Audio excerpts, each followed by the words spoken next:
Hello, this is Steve Melendrez. I used to work for the Natural History Museum in Los Angeles for about 15 years. I'm going to be doing a small little demonstrations of watercolor techniques. You can also go to my website, Nevets Design, which is Steven backwards, for a little bit more info and a couple more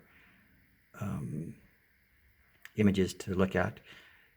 And I'm going to show you watercolor from the coast of Oregon and some techniques how to do rock formations. And then I'm going to take a break and then kind of show you how to do the rock from start.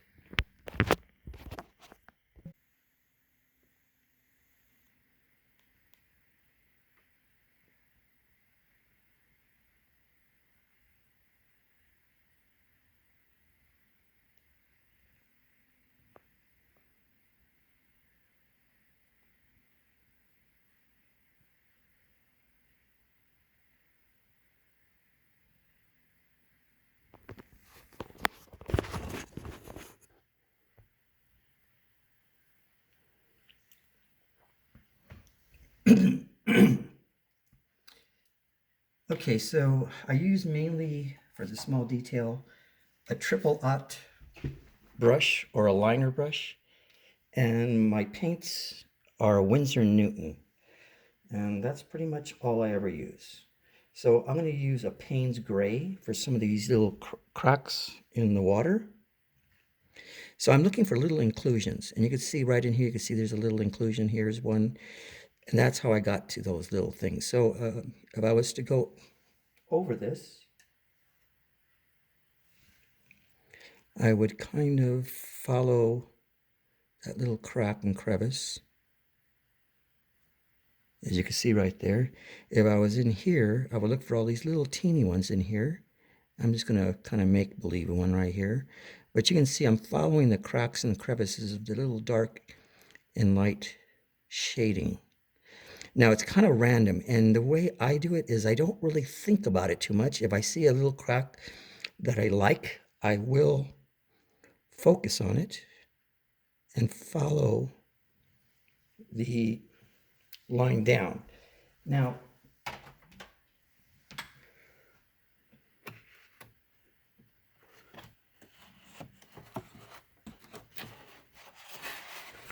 I'm going to go to an area over here.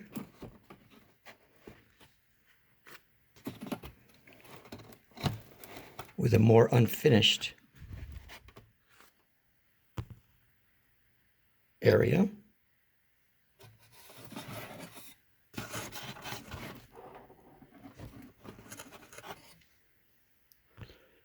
And zoom in.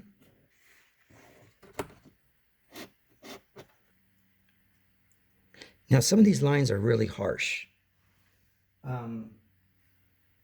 And what I mean by that is because of the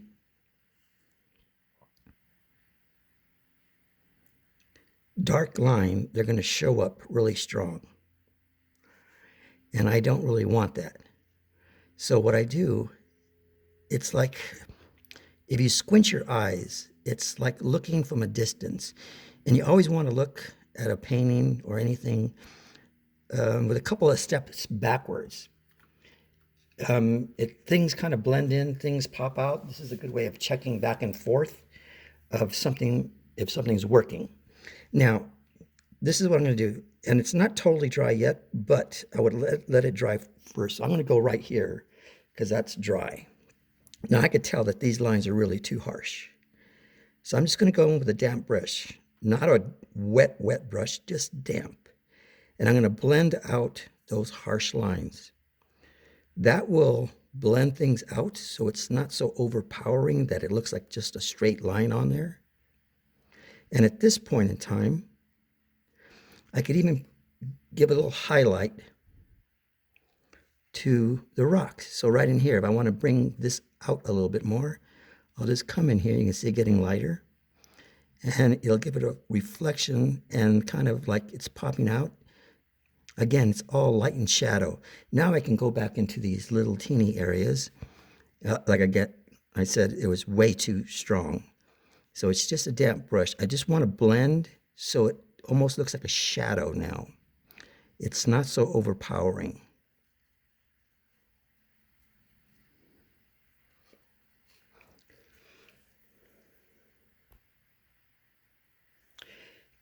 So sometimes you just got to work plein air, which is on site, or sometimes you use photos as reference. Now, I purposely did this like rock formation that's way too strong a line. I just mainly put just enough so that I can see the line, because sometimes those lines just don't disappear. So I'm just using a flat little brush, 1/4 inch.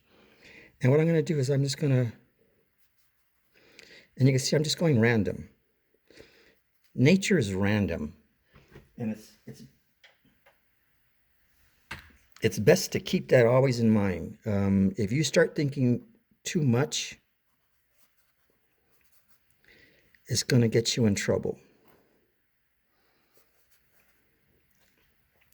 Now, sometimes you see little things that make sense to you, and sometimes you got to rework it a little bit. So I can see that there's a highlight here, and you can see I'm just going over it, and I'm not thinking about anything.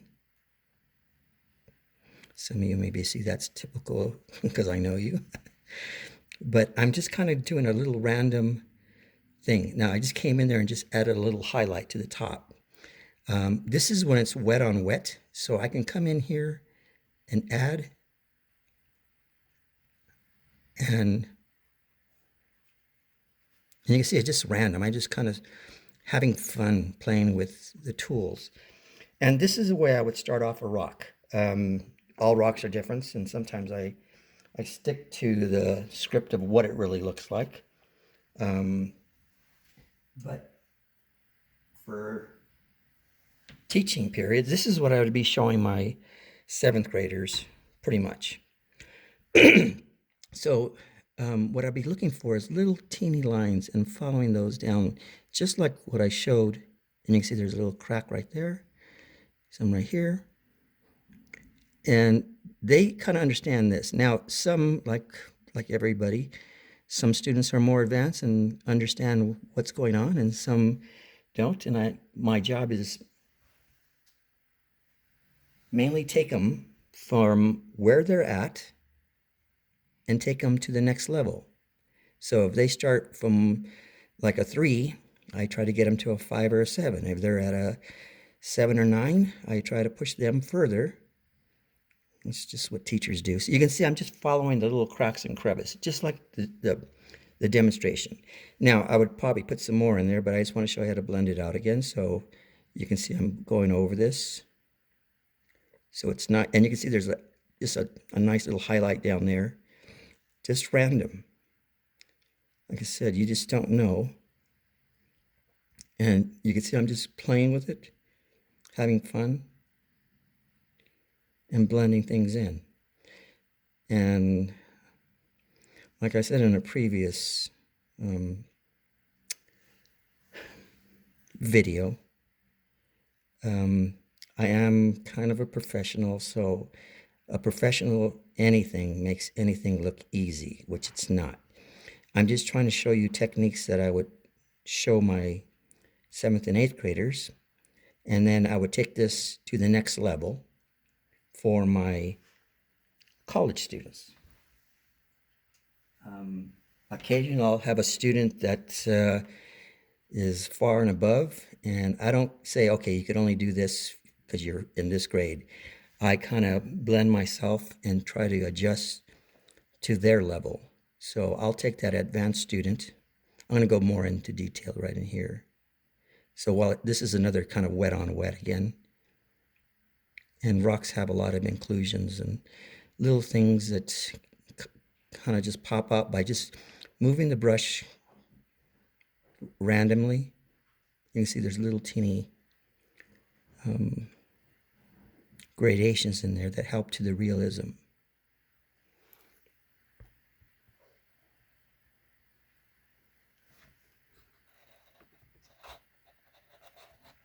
And all those are just nice little accidents. But that randomness of just moving your paintbrush kind of different directions, and you can see I'm just going like almost like figure 8 sometimes. That is what makes things more realistic. It's that randomness of the line. It's not, if you start thinking about it too much, you're going to get stiff. and that will show up in the painting. But you can see I'm just kind of, so this is what I would be teaching more of my college students and getting them from this level to this level. But you can see the rock formations, and of course this is not very big.